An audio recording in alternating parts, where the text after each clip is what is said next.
The ജേർണലിസ്റ്റിലേക്ക് അങ്ങനെ ആറ്റുനോറ്റ് കിട്ടിയ Thiruvananthapuram corporation ഭരണം ബി.ജെ.പിക്ക് നഷ്ടപ്പെടാൻ പോവുകയാണ് സുഹൃത്തുക്കളെ.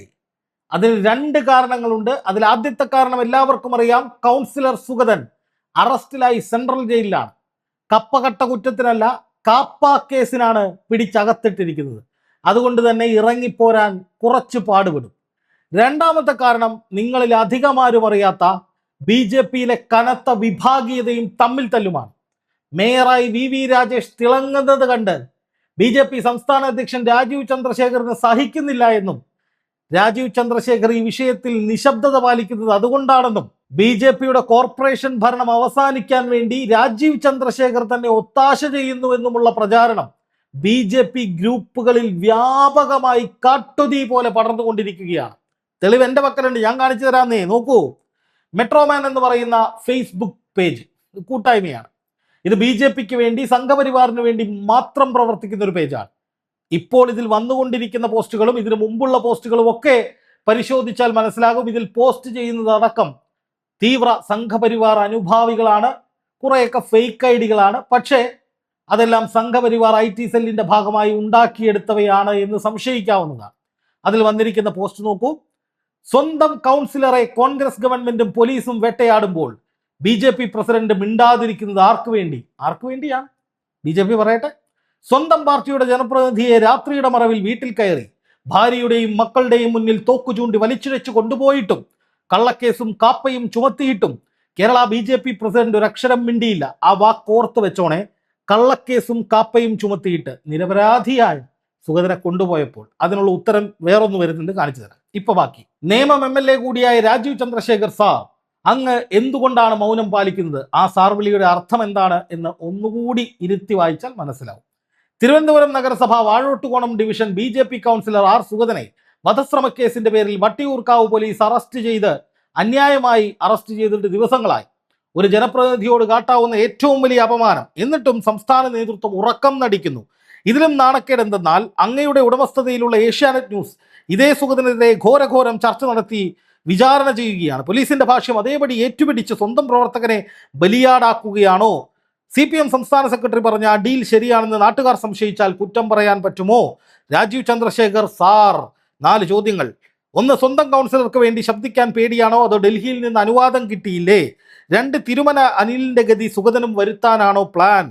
3, പാർട്ടിക്ക് വേണ്ടി തെരുവിലിറങ്ങുന്ന പ്രവർത്തകനൊരു പ്രതിസന്ധി വന്നാൽ നേതൃത്വം തിരിഞ്ഞു നോക്കില്ല എന്നാണോ സന്ദേശം? 4, തിരുവനന്തപുരം കോർപ്പറേഷൻ ഭരണം ഇന്ത്യ മുന്നണിയെ ഏൽപ്പിക്കാമെന്ന് ധാരണയുണ്ടോ? അതായത് സുഗതൻ അറസ്റ്റിലായത് എന്തിനാണ് എന്ന് ആദ്യമായി പൊളിച്ചടുക്കിയത് രാജീവ് ചന്ദ്രശേഖറിന്റെ ഉടമസ്ഥതയിലുള്ള ഏഷ്യാനെറ്റ് ന്യൂസാണ്. ദാ നോക്കൂ, മേയർ വി രാജേഷ് ഈ സുഗതൻ ഒരു ക്രിമിനൽ അല്ല എന്നും ക്രിമിനൽ പശ്ചാത്തലമില്ല എന്നും അയാൾ ഒരു സാധുവാണ് എന്നും ഒക്കെയുള്ള മട്ടിൽ മാധ്യമങ്ങൾക്ക് മുന്നിൽ വന്ന് തള്ളി മറിച്ചിരുന്നു. തനിക്കറിയില്ല സുഗതൻ ക്രിമിനലാണെന്ന്, അങ്ങനെ വലിയ പശ്ചാത്തലമൊന്നുമില്ല. സുഗതൻ കാപ്പ കേസിൽ പ്രതിയാണെങ്കിൽ മേയറായ എന്നെ അറിയിക്കണ്ടേ, ഞാനല്ലേ അതിൽ നടപടിയൊക്കെ കുറെ കാര്യങ്ങളൊക്കെ മേയർ വന്ന് തള്ളി മറിച്ചു. അതുവരെ വി രാജേഷ് വളരെ ശക്തനായിട്ട് ഇങ്ങനെ നിൽക്കുകയായിരുന്നു. പക്ഷേ രാജേഷ് പറഞ്ഞത് മുഴുവൻ പച്ചക്കള്ളമാണ്, വെറും നുണയാണ് എന്ന് പൊളിച്ചടുക്കിയത് ഏഷ്യാനെറ്റ് ന്യൂസാണ്. ഇതോടുകൂടി വി രാജേഷിന്റെ സർവ്വ ഗ്യാസും പോയി. കള്ളത്തരം, വ്യാജം, പച്ച നുണ, ഒരു ഉളുപ്പുമില്ലാതെ അടിച്ചു വിടുന്ന മേയറാണ് രാജേഷ് എന്ന് പൊതുജനം തിരിച്ചറിഞ്ഞതോടെ രാജേഷിന്റെ മുഖം നഷ്ടപ്പെട്ടു. ഇത് രാജീവ് ചന്ദ്രശേഖറിന്റെ കൊട്ടേഷനാണോ എന്നാണ് ബി.ജെ.പിക്കാർ തന്നെ അവരുടെ ഗ്രൂപ്പുകളിൽ ചോദിക്കുന്നത്. ഇത് നമ്മളില്ല, നമ്മൾ പുറത്തുനിന്ന് കണ്ടാൽ മതി. പക്ഷെ ഇതൊക്കെയാണ് സംഭവിക്കുന്നത്. എന്തായാലും മേയർ വി രാജേഷ് വല്ലാത്ത കോപത്തിലാണ് എന്നാണ് അദ്ദേഹത്തിന്റെ ശരീരഭാഷയും സംസാര ഭാഷയും ഒക്കെ കേൾക്കുമ്പോൾ തോന്നുന്നത്. കാരണം പിടിച്ചു നിൽക്കാൻ കഴിയാതെ അത്രയധികം നുണകളാണ് അദ്ദേഹത്തിന് പടച്ചുവിടേണ്ടി വന്നത് എന്നാണ് രാജീവ് ചന്ദ്രശേഖറിന്റെ ചാനലായ ഏഷ്യാനെറ്റ് ന്യൂസ് തെളിയിച്ചിരിക്കുന്നത്. അതുവഴി ഉണ്ടായ നാണക്കേടും മാനക്കേടും വേറെ. അതോടൊപ്പമാണ് ബി.ജെ.പിക്ക് ഇനി സംഭവിക്കാൻ പോകുന്നത് ഭയാനകമായ തിരിച്ചടികളാണ് തിരുവനന്തപുരം കോർപ്പറേഷനിൽ നിന്ന് തെളിയിക്കുന്ന കൃത്യമായ വിവരങ്ങൾ പുറത്തു വരുന്നത്. ഈ പോസ്റ്റുകളിലൊക്കെ ബി.ജെ.പിക്കാർ പറയുന്നത്, അല്ലെങ്കിൽ മേയർ വി രാജേഷ് ഒക്കെ പറയുന്നത് എന്താണ്? ജനങ്ങൾക്ക് വേണ്ടി പ്രവർത്തിക്കുന്ന കർമ്മനിരതരായ ഒരു കൗൺസിലറാണ് അദ്ദേഹം, ഒരു സാധുവാണ്, ക്രിമിനൽ അല്ല എന്നാണ്. ക്രിമിനലാണ്, കൊടും ക്രിമിനലാണ്, ഒരുപാട് കേസുകളുണ്ട് എന്നുള്ളത് തെളിഞ്ഞു. എന്ന് മാത്രമല്ല, അറസ്റ്റ് ചെയ്യാൻ വന്ന പോലീസിനെ അങ്ങോട്ട് കയറി വിരട്ടി കയ്യേറ്റം ചെയ്യാൻ ശ്രമിച്ചതിന് ഒരു കേസ് കൂടി സുഗതന്റെ പടലിക്കുണ്ട്. എന്ന് മാത്രമല്ല, ഏറ്റവും പ്രധാനപ്പെട്ട കാര്യം, ജനങ്ങൾക്ക് വേണ്ടി വലിയ മുന്നേറ്റങ്ങൾ നടത്തുന്ന ഒരാളാണ് എന്ന് പറയുന്ന ഈ സുഗതൻ സാറ് കഴിഞ്ഞ 2 കൗൺസിൽ യോഗങ്ങളിൽ പങ്കെടുത്തിട്ടില്ല. ഏപ്രിൽ 27-നും മെയ് 12-നുമാണ് ഈ യോഗങ്ങൾ നടന്നത്. ആ യോഗങ്ങളിൽ പങ്കെടുക്കാത്തത് എന്തെങ്കിലും ജനക്ഷേമകരമായ കാര്യങ്ങൾ ചെയ്യാൻ വേണ്ടി പോയതല്ല. ആശാൻ വധശ്രമ കേസിൽ ഒളിവിലായിരുന്നു. വധശ്രമ കേസിൽ ഒളിവിൽ കഴിയുന്നതിനിടയിലാണ് കാപ്പ കേസിട്ട് പിടിച്ചത്. അപ്പോൾ ജനങ്ങൾക്ക് വേണ്ടി കർമ്മനിരതരായി പ്രവർത്തിക്കുന്ന ഒരു സാധുവായ ജനപ്രതിനിധി എന്ന ഒരു ഇമേജ് സുഗതന് കൊടുക്കാൻ ശ്രമിക്കുമ്പോൾ യാഥാർത്ഥ്യം ഏഷ്യാനെറ്റ് ന്യൂസ് ഉൾപ്പെടെ മുന്നോട്ട് വയ്ക്കുന്നത് എന്താണ്? ഒരുപാട് ക്രിമിനൽ കേസുകളിലെ പ്രതിയാണ്, വധശ്രമ കേസിൽ ഒളിവിലായിരുന്നു. ഇപ്പോൾ നമ്മൾ കോർപ്പറേഷൻ രേഖകൾ പരിശോധിക്കുമ്പോൾ ഏപ്രിൽ 27, മെയ് 12 ദിവസങ്ങളിൽ സുഗതൻ അവിടെ ഉണ്ടായിട്ടില്ല എന്ന് മാത്രമല്ല, ഇനി ജൂണിൽ 3ാമത്തെ യോഗം ചേരാൻ പോവുകയാണ്, നഗരസഭാ കോർപ്പറേഷൻ യോഗം ചേരാൻ പോവുകയാണ്. അതിന് സുഗതൻ അവധി അപേക്ഷ നൽകിയിട്ടില്ല. കാരണം സെൻട്രൽ ജയിലിൽ ഇരുന്നിട്ട് അപേക്ഷ എഴുതാൻ പറ്റില്ല. എന്ന് മാത്രമല്ല, ഈ 3ാമത്തെ കൗൺസിൽ യോഗത്തിൽ സുഗതൻ പങ്കെടുത്തില്ലെങ്കിൽ 4ാമത്തെ കൗൺസിൽ യോഗത്തിൽ സുഗതനെ അയോഗ്യനാക്കാം. അതാണ് ചട്ടം. ആ ചട്ടം ഏതാണെന്ന് ചോദിച്ചാൽ ആ ചട്ടം കേരള മുനിസിപ്പൽ ആക്ട് 99A ആണ്. ഈ വകുപ്പ് പ്രകാരം തൃക്കാക്കര നഗരസഭയിൽ ഒരു അയോഗ്യതാ വിഷയം ഉണ്ടായിരുന്നു. അത് നമ്മൾ പണ്ട് വലിയ വിവാദമായി കണ്ടിട്ടുള്ളതാണ്. ഇതിനു മുമ്പ് അത് പ്രയോഗിച്ചിട്ടുള്ളതുമാണ്. അതുകൊണ്ട് തന്നെ സെൻട്രൽ ജയിലിലിരിക്കുന്ന സുഗതൻ ഇനി എങ്ങനെ അവധി അപേക്ഷ കൊടുക്കും എന്നുള്ളത് ഒരു വലിയ ചോദ്യമാണ്. അതിന് സുഗതനാകെ സമീപിക്കാൻ കഴിയുന്നത് കോടതിയെയാണ്. പക്ഷെ മുൻകാല വിധികളൊക്കെ നമ്മൾ നോക്കുമ്പോൾ കോടതിക്കും സുഗതനെ അങ്ങനെ സഹായിക്കാൻ പറ്റുമെന്ന് തോന്നുന്നില്ല. കാരണം ഇയാളുടെ പശ്ചാത്തലം വളരെ മോശമാണ് എന്ന് കൃത്യമായി ഏഷ്യാനെറ്റ് ന്യൂസ് തന്നെ തെളിവ് സഹിതം പുറത്തുവിട്ടിട്ടുണ്ട്. അപ്പോൾ രാജീവ് ചന്ദ്രശേഖറിന്റെ ഏഷ്യാനെറ്റ് ന്യൂസ് തിരുവനന്തപുരത്തെ BJP നേതൃത്വത്തിന് പറ്റിയ ഈ തിരിച്ചടി വർദ്ധിപ്പിക്കുന്ന വിധത്തിൽ ഇടപെട്ടത്, രാജീവ് ചന്ദ്രശേഖർ നിശബ്ദത പാലിക്കുന്നതൊക്കെ VV രാജേഷിനിട്ട് പണി കൊടുക്കാൻ വേണ്ടിയിട്ടാണ് എന്നുള്ള ഒരു കൃത്യമായ അവലോകനം BJP പ്രവർത്തകർക്കിടയിൽ വലിയ ചർച്ചയായി പുരോഗമിക്കുന്നുണ്ട്. ഇനി മറ്റൊരു കാര്യം, എല്ലാ മാസവും കൗൺസിൽ യോഗങ്ങൾ വിളിക്കേണ്ടതാണ്. ജൂണിലെ കൗൺസിൽ യോഗം ആദ്യ ആഴ്ചയിൽ നടന്നില്ല. ഇനിയിപ്പോൾ 2ാമത്തെ ആഴ്ചയിൽ അത് നടക്കേണ്ടതാണ്.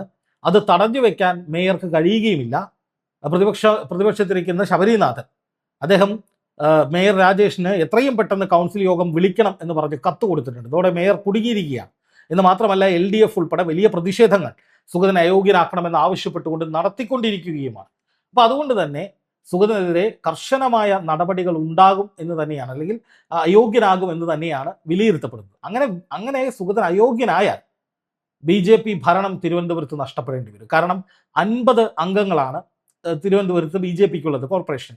ഒരു സ്വതന്ത്രന്റെ കൂടി പിന്തുണയിലാണ് BJP അവിടെ അധികാരം നിലനിർത്തിയിരിക്കുന്നത്. അപ്പോൾ സുഗതനെ അയോഗ്യനാക്കിയാൽ തീർച്ചയായും കേവല ഭൂരിപക്ഷം ഇല്ലാത്ത അവസ്ഥയിലേക്ക് അവിടെ കാര്യങ്ങൾ മാറും. സ്വാഭാവികമായിട്ടും ഭരണം താഴെ വീഴും. അതിനുള്ള സാധ്യതകളാണ് ഇപ്പോൾ തെളിയുന്നത് എന്നതും BJPക്ക് വലിയ തിരിച്ചടിയായിട്ടുണ്ട്. പക്ഷെ കഴിഞ്ഞ ദിവസം മേയർ VV രാജേഷ് പറഞ്ഞത് ഒരു കുഴപ്പവുമില്ല, ഇതൊന്നും ഒരു പ്രശ്നവുമല്ല, ഞങ്ങൾ അതിജീവിക്കുമെന്നാണ്. അതെങ്ങനെയാണ് അതിജീവിക്കുക എന്നുള്ളതാണ് എല്ലാവരും ഉറ്റുനോക്കുന്നത്. എന്തായാലും സുഗതൻ അവധി അപേക്ഷ നൽകാൻ കഴിയാതിരുന്നാൽ, കോടതിയിൽ പോയി കോടതി പോലും അത് അംഗീകരിക്കാതിരുന്നാൽ തീർച്ചയായിട്ടും സുഗതന്റെ ഈ പറയുന്ന കൗൺസിലർ പദവി നഷ്ടമാവുകയും BJPക്ക് ഒരംഗം കുറയുകയും ചെയ്യും. അങ്ങനെ വന്നാൽ തിരുവനന്തപുരത്ത് BJP ഭരണം, കോർപ്പറേഷൻ ഭരണം തന്നെ ഇല്ലാതാകാനുള്ള സാധ്യതയാണ് തെളിയുന്നത്. BJPയുടെ ഭരണം പോകുന്നു എന്നതിനപ്പുറത്തേക്ക്, അല്ലെങ്കിൽ പോകാനുള്ള സാധ്യത തെളിയുന്നു എന്നതിനപ്പുറത്തേക്ക് തിരുവനന്തപുരം, BJPയുടെ കൊട്ടകൊത്തളമായ തിരുവനന്തപുരം, കേരളത്തിൽ വലിയ മുന്നേറ്റം BJP ഉണ്ടാക്കി. തിരുവനന്തപുരം കോർപ്പറേഷൻ, ഏറെക്കാലത്തെ സ്വപ്നമായിരുന്ന തിരുവനന്തപുരം കോർപ്പറേഷൻ പിടിച്ചെടുത്തതിന് പിന്നാലെ BJPക്കുള്ളിൽ വലിയ വിഭാഗീയത ഉണ്ടാകുന്നു. BJP സംസ്ഥാന അധ്യക്ഷൻ കീഴ്ഘടകങ്ങൾക്കെതിരെ പ്രവർത്തിക്കുന്നു, അല്ലെങ്കിൽ മേയർ VV രാജേഷിനെ മോശമാക്കാൻ വേണ്ടി പ്രവർത്തിക്കുന്നു എന്ന തരത്തിലുള്ള ആരോപണങ്ങൾ ഈ പറയുന്ന BJP ബെൽറ്റുകളിൽ സജീവമാണ്. അതാണ് BJPക്ക് കുറെ കൂടി തിരിച്ചടിയാകാൻ പോകുന്ന ഒരു പ്രധാനപ്പെട്ട ഘടകം. എന്തായാലും തിരുവനന്തപുരം കേന്ദ്രീകരിച്ച് BJPക്കുള്ളിൽ പലതരത്തിലുള്ള പൊട്ടിത്തെറികളും തർക്കങ്ങളും രൂക്ഷമാവുകയാണ്.